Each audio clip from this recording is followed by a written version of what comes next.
evening, ladies and gentlemen. We are back on the SportsZone. I am Mike Aglialoro, joined by Dave Hastings. Dave, how you doing tonight? Living the dream, my friend. Living the dream. Not too bad, not too bad. All right, so we come to you. We're recording this Tuesday night. There are two days of basketball games left in the NBA, and the playoffs are going to start on Friday. So what we are going to do now, because we would not normally come to you over the weekend, we're going to do as best as we can an NBA first round of the playoffs preview right now. So obviously there are still seedings to be set in both the Eastern and the Western Conference. We're going to look at the Eastern Conference first here. Now, the Eastern Conference, all 8 teams that are going to make the playoffs have made the playoffs. We have the Toronto Raptors, who are the de facto number 1 seed. We have the Boston Celtics, who will definitely be the number 2 seed. And the next 6 spots could go in a number of different ways. You have the Philadelphia 76ers, who have 2 games remaining, 1 game tonight against the Atlanta Hawks, and then they play tomorrow night against the Milwaukee Bucks. They have the inside track on the number 3 seed. Then you have the Cleveland Cavaliers, who play tomorrow night, Wednesday night. They are currently locked into the 4 seed. If they win tomorrow and the 76ers lose either of their 2 games, the Cavaliers will be the 4 seed. You have the Indiana Pacers, who, by all intents and purposes, they will be the 5 seed. They are currently 2 games behind the Cavaliers. They are 4 games in front of the Milwaukee Bucks, who hold the number 6 seed. The Miami Heat currently hold the number 7 seed, 1 game back of the Milwaukee Bucks. And the Washington Wizards have the 8th seed. They are a half game behind the Heat, who hold the 7th seed, as I said. So if the playoffs were to start today, the Toronto Raptors would be taking on the Washington Wizards. The Boston Celtics, the 2 seed, would take on the Heat as the 7th seed. The 76ers, the 3 seed, would take on the Milwaukee Bucks. And the number 4 seed, Cleveland Cavaliers, would take on the Indiana Pacers. Now, the first question right off the bat, Dave, did you ever in a million years at the beginning of this season think there was any possibility that the Cavaliers would be staring down the barrel of the number 4 seed and hoping to get the number 3 seed? I mean, if we're being honest, not really. But at the same time, I think this part of that surprises me the most is it's the Philadelphia 76ers that they're fighting with to get that 3 or get stuck in the 4 spot. But I overly not surprised by it just due to the fact that, A, they didn't, when the year first started, before everything got going, everybody's like, man, they're like 10 deep. They got Rose coming off the bench. They got this. They got that. They got Love. They got LeBron, blah, blah, blah, blah, blah. And then all of a sudden, right around the trade deadline, they basically flip almost half their roster. They win a couple games in a row. Everybody's like, all right, LeBron's got the guys who needs around and make a run. And, I'm more shocked by the fact that it's the 76ers competing with them for that 3 seed than I am the fact that they're in that conversation of the 3 or the 4, because honestly, what doesn't surprise me about it is the fact that I figured LeBron would rest a lot. Yet obviously this is going to be the first time I think in over 3 years that he's played all 82 games. So that's kind of what makes it surprising to me, but when it's all said and done, and I hate, kind of being a Debbie Downer when it comes down to the Eastern Conference, but no team has LeBron, and I just can't see any team in the East being able to take him in a 7-game series. All right, obviously LeBron is, if not the best player in the league, definitely still one of the top 3 players in the league. But I think what other teams have going for them, and obviously, I'm going to jump ahead here a little bit. If the Cavaliers play the Pacers in the first round, I think any reasonable person will expect the Cavaliers to win that series. I don't really think I'm giving anything away with that. And the Toronto Raptors, by all intents and purposes, they should be able to beat the Wizards in that 8th seed, even though that would be a very interesting matchup. I think it's very possible that goes 7 games. Now, the reason I'm bringing up those 2 series, that would set the stage for the Toronto Raptors to take on the Cleveland Cavaliers. Now, I don't think it's any secret. I've never been the biggest believer in the Toronto Raptors. But if you look at the way the Cavs are right now, and obviously they've played better over the last couple weeks. They've won 8 of their last 10 games. So they have that. Toronto has everything down to a science in terms of the familiarity of their players, the way they orchestrate their attack. Obviously, their biggest flaw has been their inability to win big games in the playoffs. It's happened the last couple of years.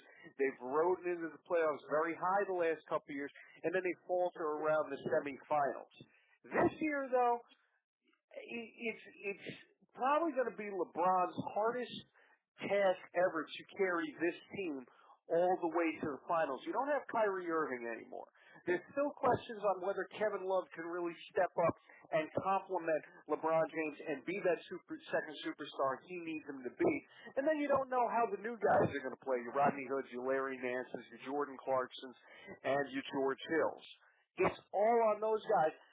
Am I crazy for thinking the Raptors have a legitimate shot for beating the Cavaliers in that semifinals? And the only reason why I can't see it happening is the problem with Toronto, like you said, they start the state at the semifinals. But they had such a great year, and then in the last month, they have been one of the most inconsistent teams in the entire league. And the biggest issue when you watch them is their two stars, Lowry and DeRozan, basically disappear in the playoffs, specifically Lowry. DeRozan usually still tends to show up, and his numbers are a little maybe more contributed to the matchups that he gets, a.k.a. having to go up against like a LeBron. So I literally have absolutely no faith in Toronto. And if Bradley Beal and John Wall are healthy and can play good basketball, I wouldn't be surprised to see the Wizards eliminate Toronto. Really?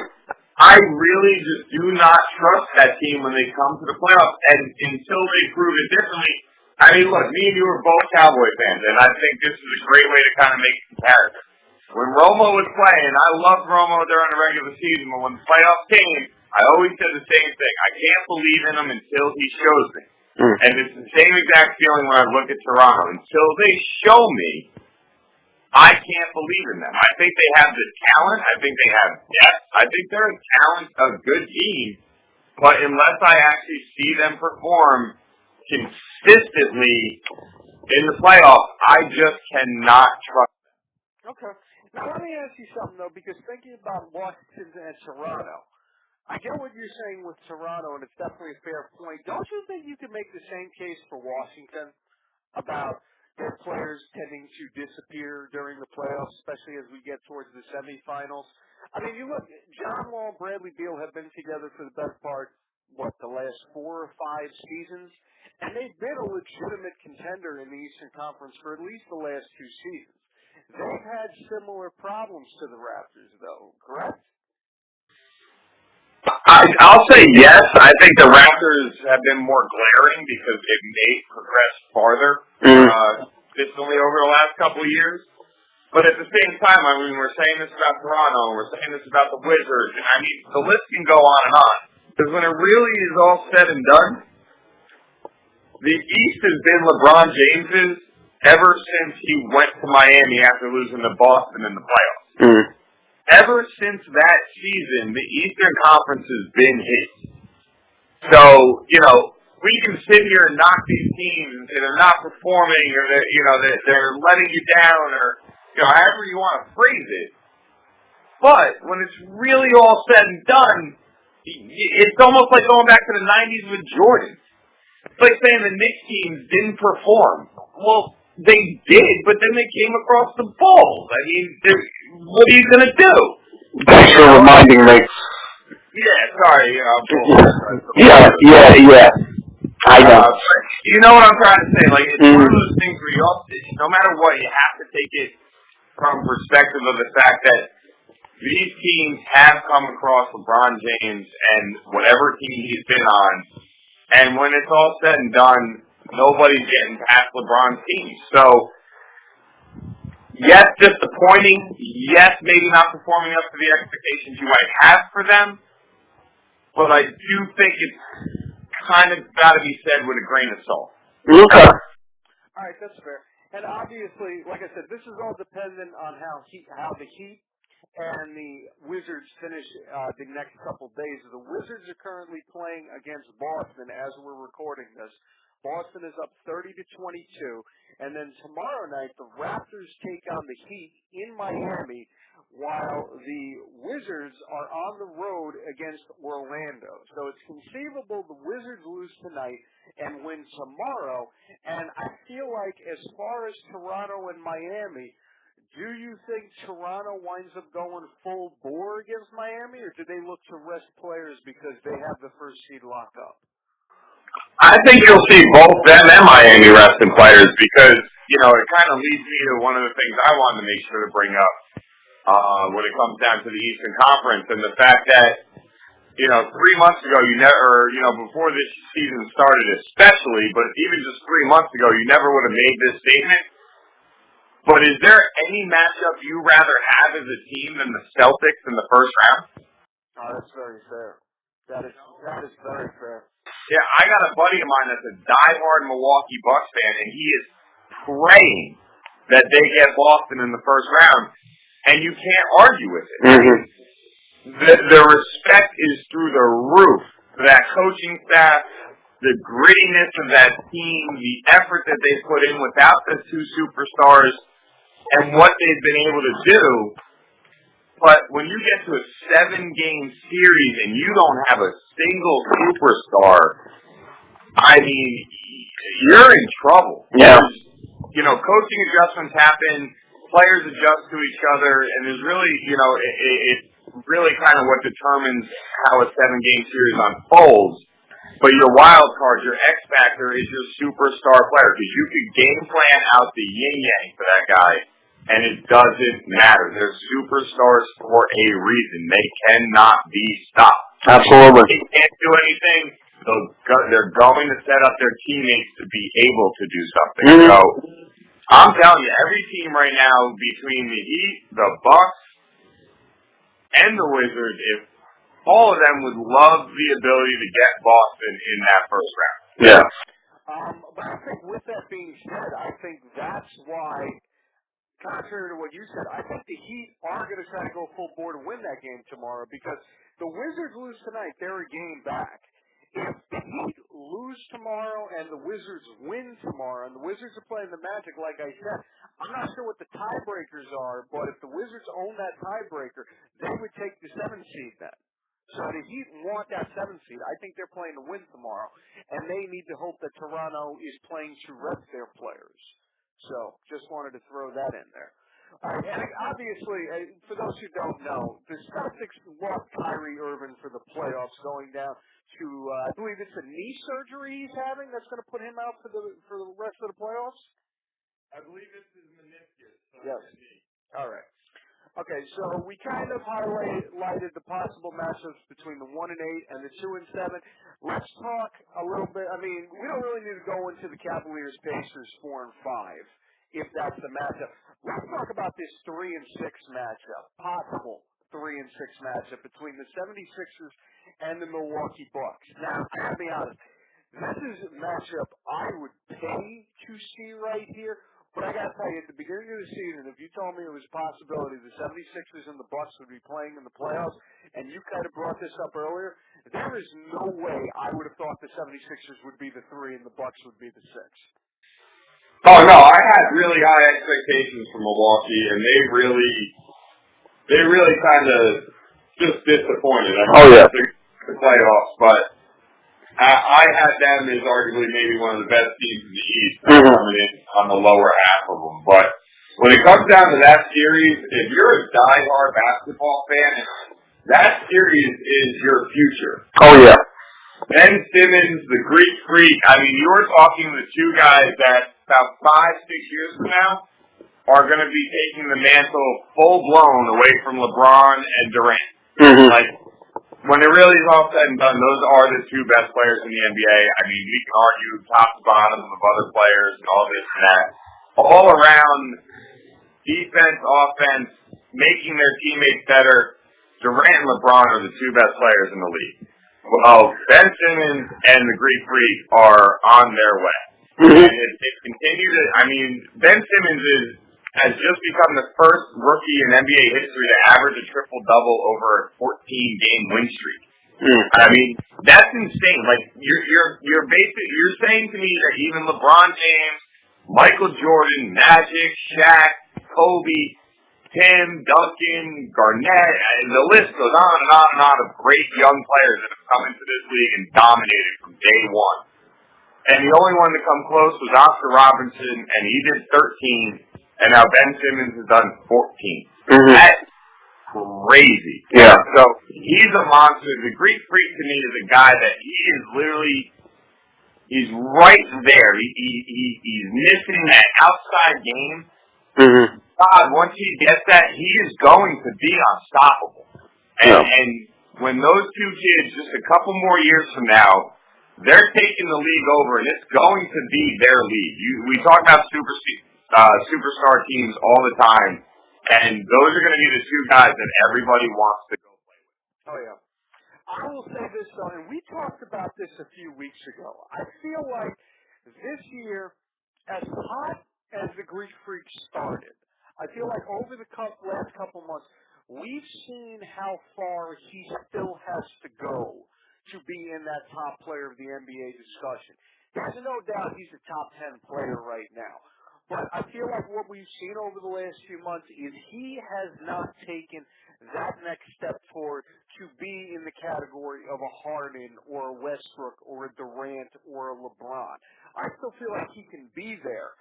But you look at the fact that this team is 44-37 in a wide-open Eastern Conference, fighting for that sixth spot.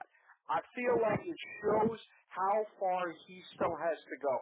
And he arguably has better talent around him than Simmons has around him in Philadelphia. And we haven't even talked about Joel Embiid yet. We're going to get there in a minute. But you look at the Bucks, Chris Middleton has played phenomenally this year. Jaleel Parker has been amazing since he's come back. Eric Bledsoe has been fairly good since he was acquired from the Suns. They have a great roster on paper. Greek Freak has to be the one who makes the whole thing go, though. And I don't feel like he's been able to really acclimate to working with those guys and become a team player. What you said about making the guys around you better, I don't think he's there yet. And I feel like that's why the team has struggled as much as it has this year. Conversely, talking about Ben Simmons, the dude's already drawing comparisons to LeBron James, and this is still his first full season in the league. Simmons is there already. He's another one, like you said about Greek Freak. He needs an outside shot, though. He definitely does. Let me ask something, though, about the 76ers. How much, because we know Embiid's been out for much of the last 2 weeks. We've seen the 76ers steamroll the NBA over the last 2 weeks. 14-game winning streak. But if you look at the victories, they beat the Mavericks. They did beat the Cavaliers a couple days ago. They almost blew that game, though. Pistons, Nets, Hornets, Hawks, Knicks, Nuggets, could be a playoff team. Timberwolves, playoff team. Magic, Grizzlies, Hornets, Nets, Knicks. That ain't exactly a murderer's row of teams, though. So, let me ask you something. Embiid's been out the last couple weeks. Dario Saric has also missed a number of games over the last couple weeks. How important are those guys to the 76ers, and what do they do if either of them are limited over the first round? Well, obviously, especially Embiid, we've seen what that kid is capable of doing if, help could get on his side of things.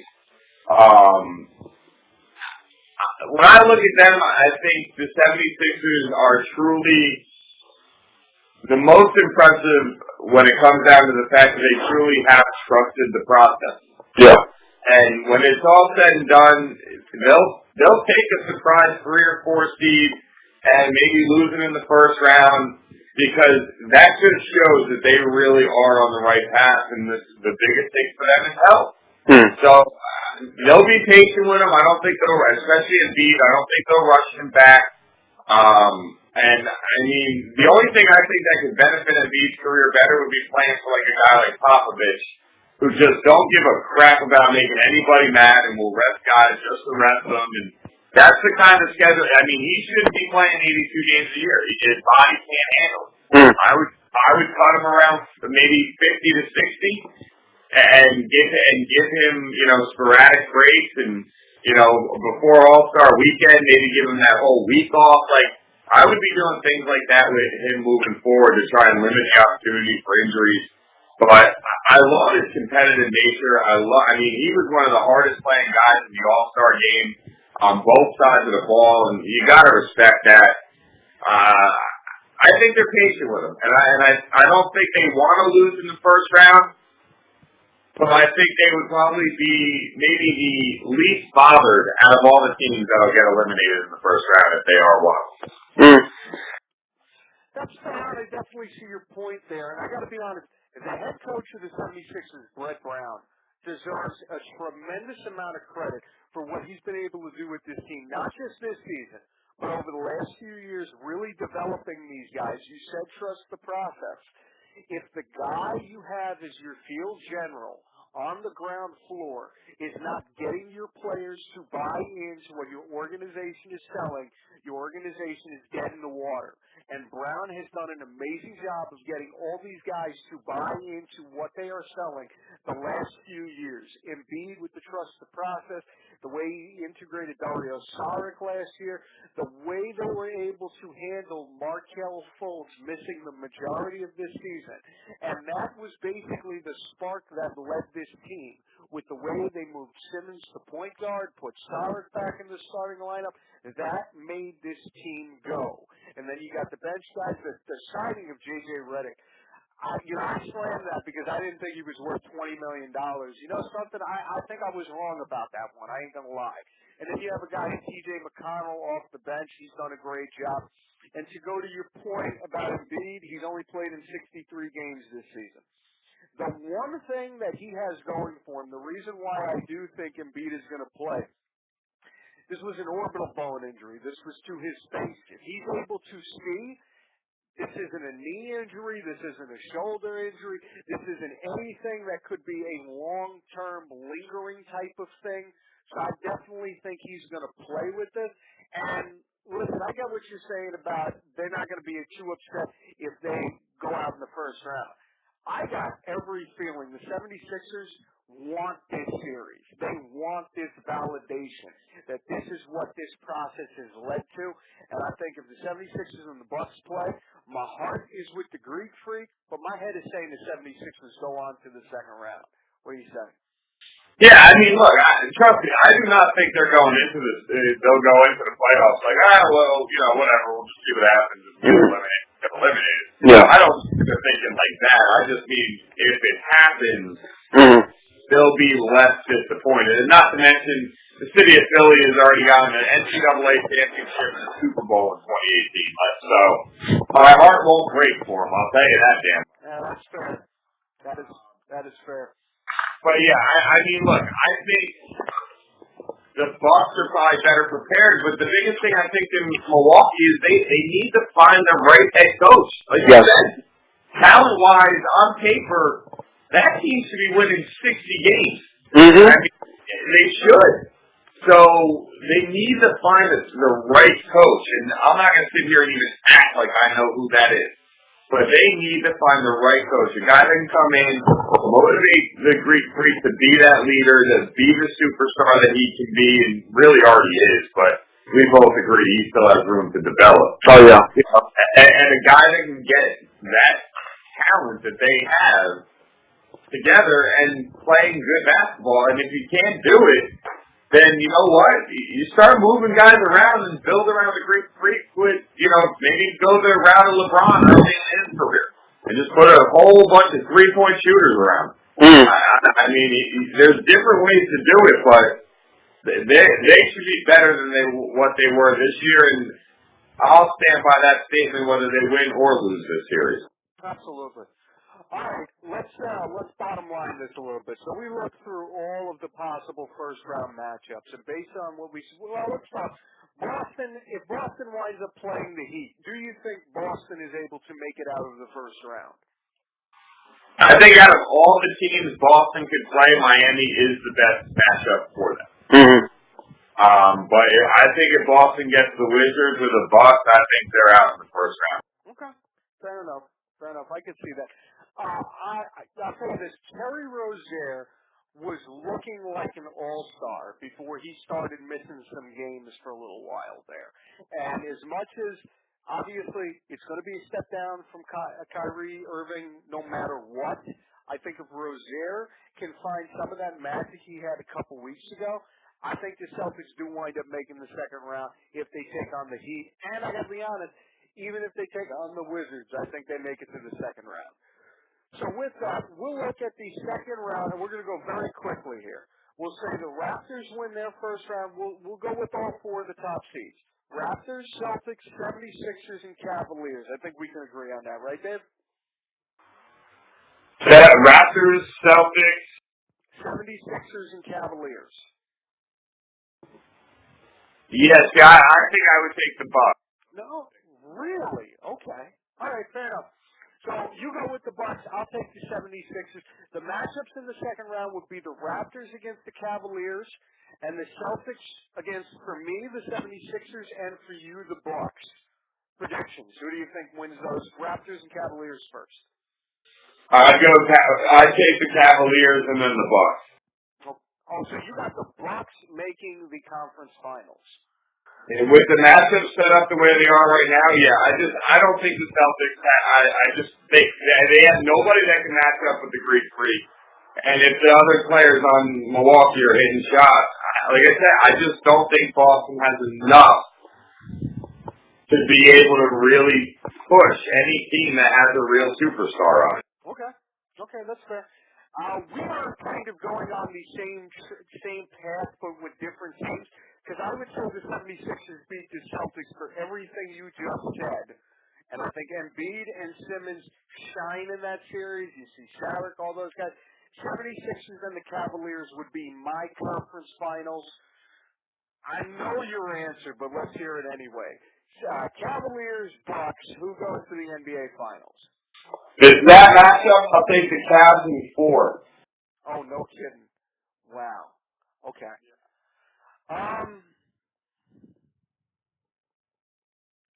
Well, okay, so mine would be the 76ers and the Cavaliers.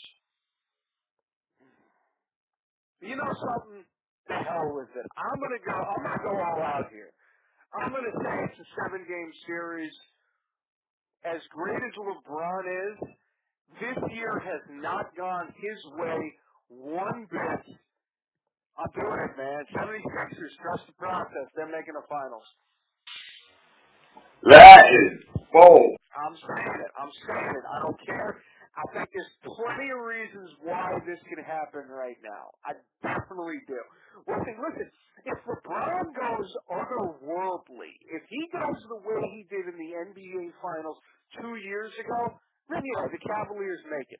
But the way this team is playing right now, the fact that the 76ers got all the momentum, if they make the conference finals, they are playing with house money. I'm picking them. That's your finals team right there. All right. So that is our look at the Eastern Conference Finals.